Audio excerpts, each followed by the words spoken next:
How's it, guys? So I've just come from Paradys Nguni stud, or Paradys Nguni stoet as it's correctly named in Afrikaans.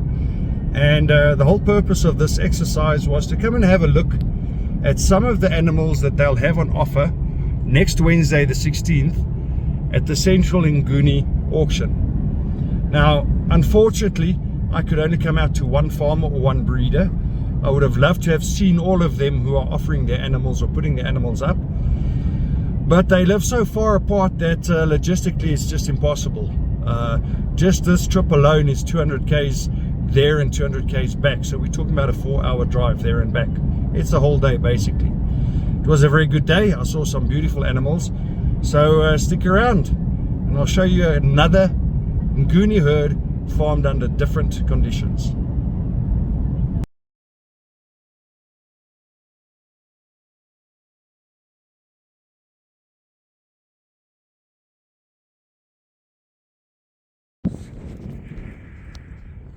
How's it, guys? So today I'm at Paradys Nguni stoet, or Paradys Nguni stud, translated in English.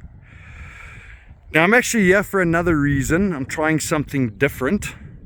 I actually came through to have a look at some animals that they'll be offering on the auction on the 16th of October in Bloemfontein.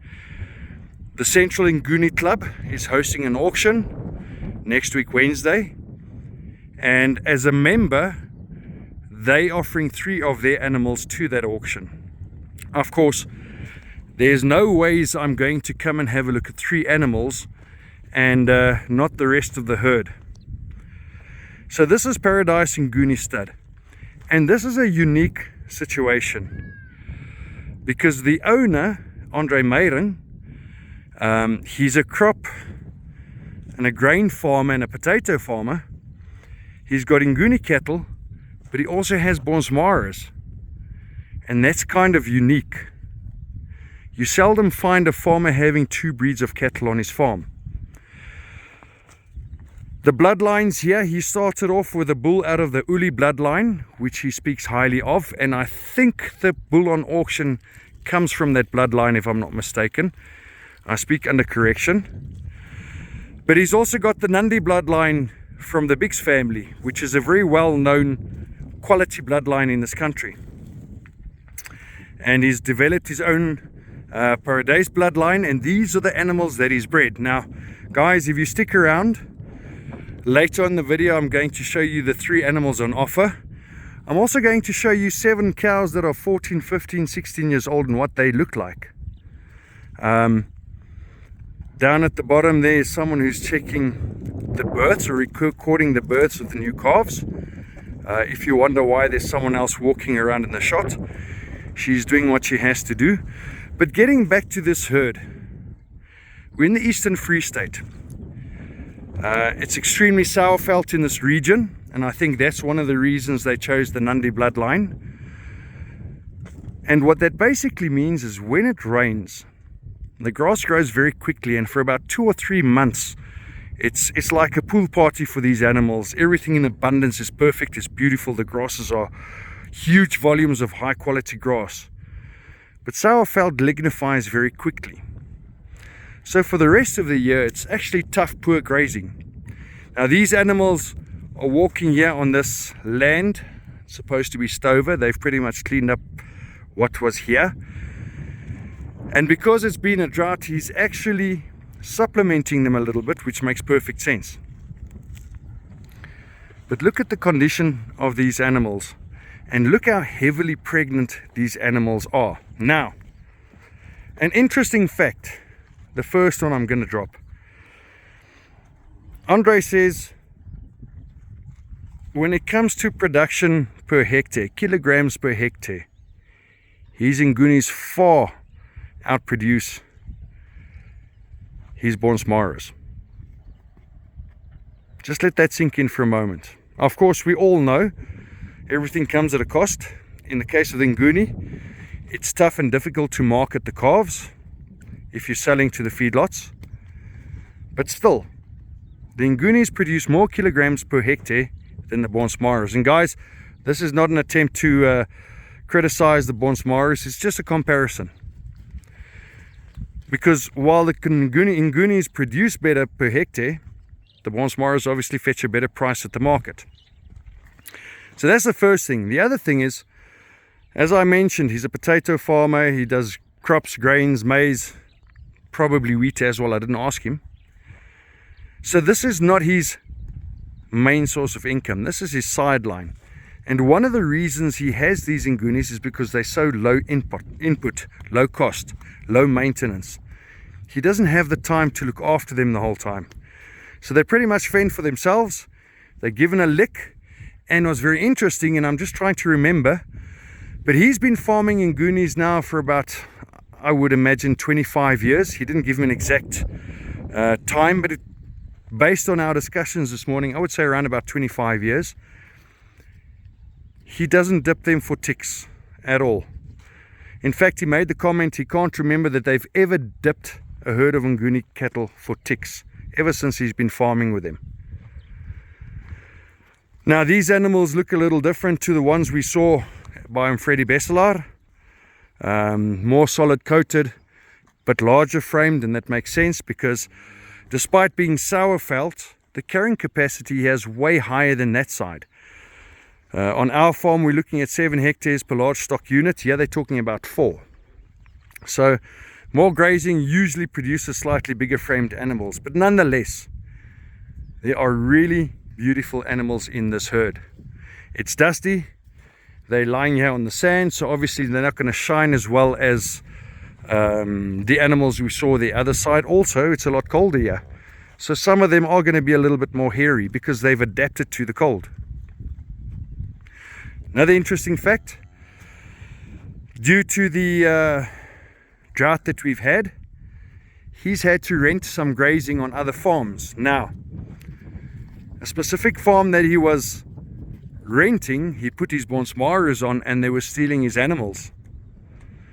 But when he moved the Ngunis over to that farm, he had much less theft problems. And the only thing we can think of is it's because they're all so uniquely marked that technically it's easy to see them, to identify them within another herd. So that was an unexpected bonus or spin-off. But guys, look at these animals. It's the end of the winter. There's not much in terms of grazing. You can see the camp in the back there burnt down. So there's not much grass there. From there, well, it's sand and a little bit of lick. These animals are thriving. They're calving down. They're beautiful. Look at this female animal. Look how feminine she is. I don't think there's a bull in here. They've removed the bull if I'm not mistaken. Look at this beautiful, beautiful cow over here. And I just want to get around and see if I can see her calf. There's a brand new little calf. Now another interesting fact that you guys might enjoy. Not only does he have the Nguni stud herd, he also has a commercial herd on which he puts Charolais bulls. Now just let that sink in for a moment. A Charolais is a large framed animal. A Charolais is a large framed animal. Yet he puts Charolais bulls onto his Nguni cows, his commercial cows, and he says he weans the heaviest calves off that combination. Even heavier than the Bonsmaras. Now once again, I'm not bashing Bonsmaras, guys. I'm just comparing the two breeds that he has on his farm. But a more interesting fact, and something I only saw last night, is that the Chianina, or Chianina as I pronounce it, is seen as being the oldest breed in the world. I'm not sure if that's true or not. It hails from Italy. They are huge animals. In fact, the bulls easily stand 1.8, 1.9 meters at the withers. And there are guys using the Chianina bulls on Nguni cows without any calving problems. And that is amazing. Just let that sink in. No calving problems. I mean, we're talking about cows. These cows are slightly larger framed than the previous farmer, so they might be 400, 420 average. But we're talking about cows, 420 kilos average, being bulled by 1.5 ton bulls without calving problems. 1.2 ton bulls. That's amazing. There's no other breed in the world that can do this, not that I'm aware of. So he puts Charolais bulls on. 70-80% of his calves are white. He weans very heavy calves off this combination, and I think that's the perfect scenario. I don't think you get better than that. He weans these huge white woolly calves and he sells them off, and the feedlots are only too happy to get them because they do well. Guys, these are small animals, generally speaking. And while I'm at it, just a shout out to Jake Wolki from Wolki Farms in Australia. He's also farming with Ngunis. Guys, go check out his channel, show him some love. He's actually in a very good position. He's farming in Ngunis. They have their own meat processing plant, so he farms them, he slaughters them, he processes them, he packs them, and he sells them. He's got some really interesting things going on in his channel, so go and check him out. So coming back to these animals, beautiful, beautiful animals. My wife always laughs at me when I repeat myself like that, but they're doing very well. This is a colder part of the country. There's a lot of grass, but the quality is really, really bad. Not a lot of grass in this camp though, but generally in this region, extremely sour conditions, higher rainfall area. The grass lignifies very quickly, becomes herbaceous, and yet look at what these animals look like. I'm trying to see if there's an empty cow here. I'm not seeing one. All of their bellies are nice and rounded. They've started calving down. Let me go and have a look at that dun calf over there, or the dun cow. And there you can see the rest are grazing down there at the bottom.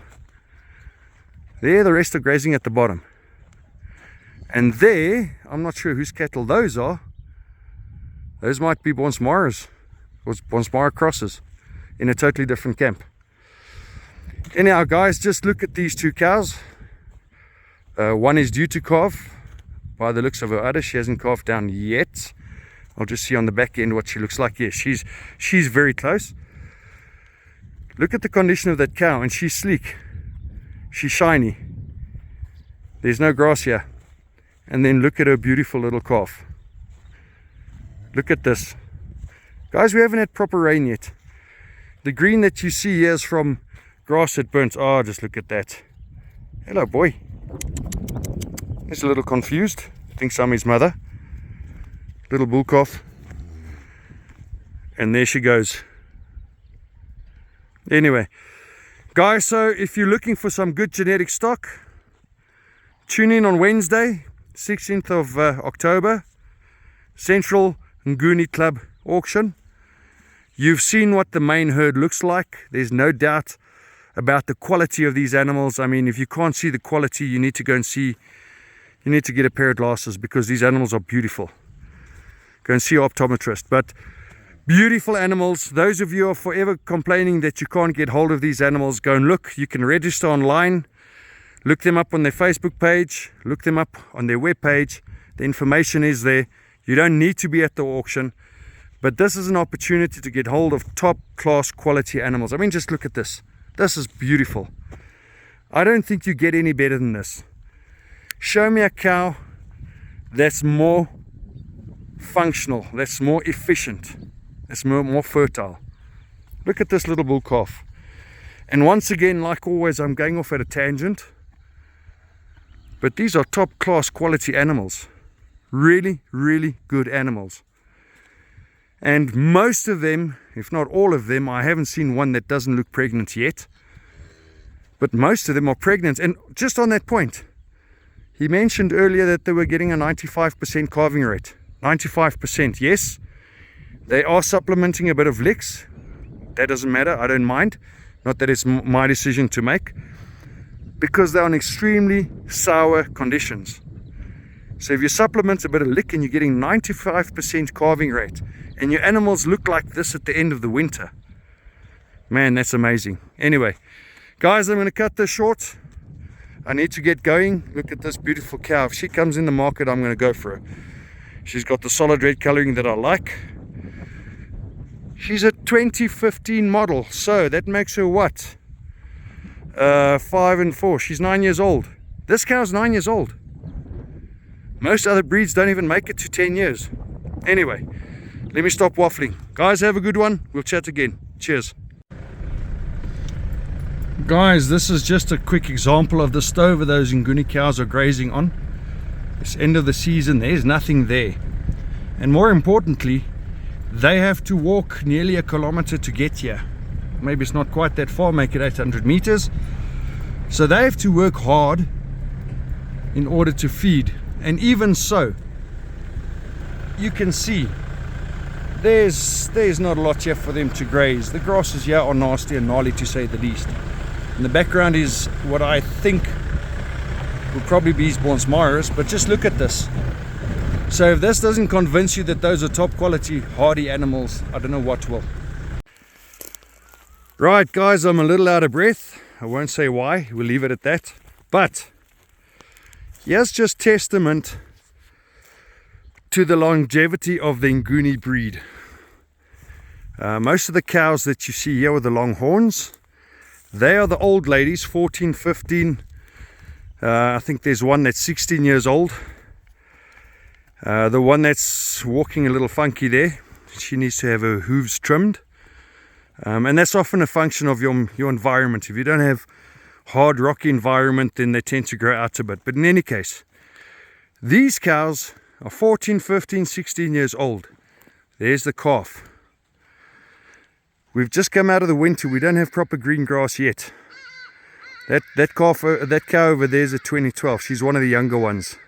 The one who had the calf. I mean, what are we now? 24. So she's 12 years old. But they're being kept back because they're going to flush them for embryos. It's some of their top producing cows, and now they're going to run away from me. But I just wanted you to have a look at the basic condition of these animals. If they weren't running away, it would be easier. But where have you seen cows looking this good after the winter on highly sour grazing that are 14, 15 years old? Many other breeds don't even make it past 12 years.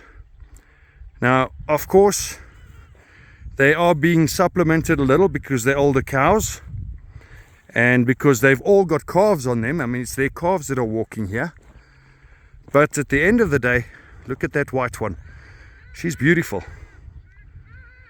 She's beautiful. I can't see her number. Oh, she's a 2010 model. So she's 14 years old. That white cow is 14 years old. I'm just going to zoom in.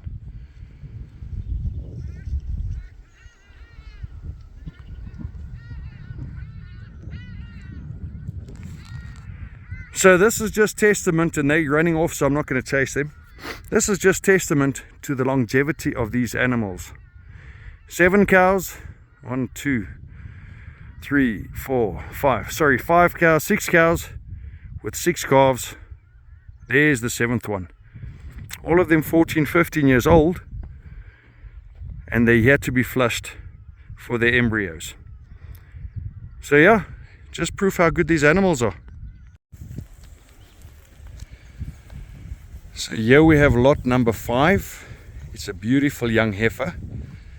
You can see she might be a little bit spicy. She was advertised as being pregnant, but as you can see, the bundle of joy is lying down there in the corner. So she actually calved down. She's one of the heifers that'll be available on, let me just cup it around like this, that'll be available on the auction next Wednesday, the 16th. Her bloodlines are as follows: Paradys, which is their own bloodline, and her father is the bull in the background that I'm going to show you now, who's a Nandi bull, and he comes from the Biggs family, who are also seen as being very, very good Nguni breeders. Now, just quickly on this heifer, guys, and I don't want to get too close because I think she might feel a little bit threatened, but just look how alert she is. Just look how alert she is. There's a couple of us around here. She's keeping her eye on me. She's keeping her eye on the other guys. So while they might be tame and timid, they're still extremely alert. Weet ons watse kalfie, bulletjie of 'n versie? Okay, I'm just trying to determine whether it's a bull calf or a heifer calf. Judging by their head, I would say it's a little bull calf. I'm going to get closer now. I'm just going to climb over and try and get a better angle. Hopefully I'll be able to see without upsetting her too much. Just give me a second to climb over the railings.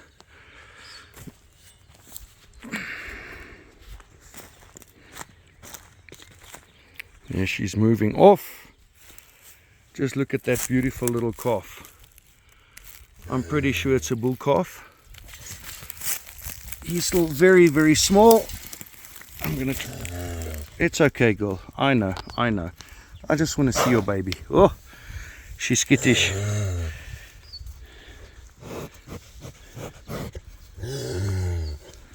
Okay, guys, so I was wrong. It's not a bull calf, it's a heifer. I misjudged. A beautiful little black heifer calf. Perfect addition to any herd. She's not at all happy with me, so I'm going to move off and let her be. Right, guys, then on this side, I just need to climb over the railings again. On this side, we've got a black bull. Now, this bull is a Nandi bull, as I said, comes from the Biggs family.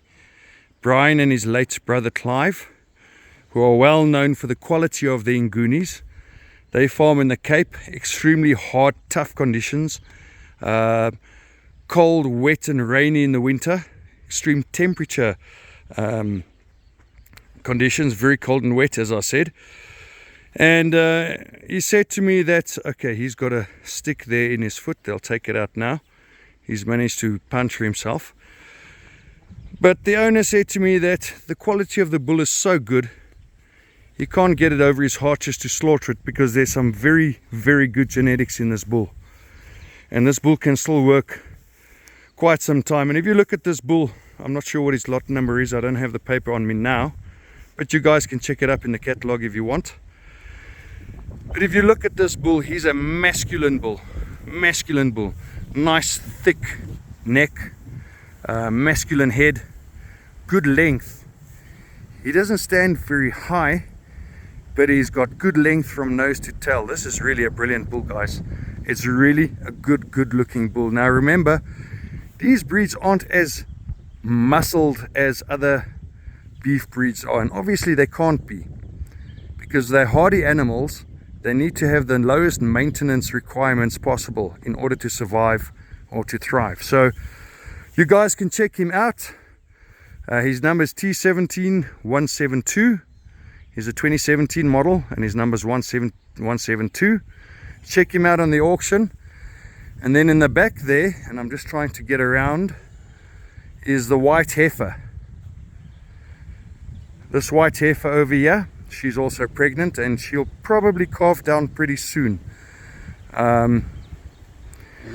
She'll probably calve down pretty soon. I just want to quickly check her details. She also has, it doesn't matter, she's also out of their Paradys bloodlines, and this is her father. So also some very good bloodlines there. Pregnant heifer, nice feminine animal. Judging by the way she's standing, she's probably going to calve down even before the auction. So they were listed as pregnant animals on auction, but she's going to calve down before that. And they've just brought them in to keep them aside because they've got to be taken through to Bloemfontein on Monday. But there we are, guys. 3 beautiful animals on offer. Those of you who are forever asking how can you get hold of these animals, here's your opportunity. Go and register online. You don't need to be at the auction physically in order to buy from them or to buy animals. Register online and you could buy yourself some beautiful animals just like these. Anyway, guys, we'll chat again. Cheers.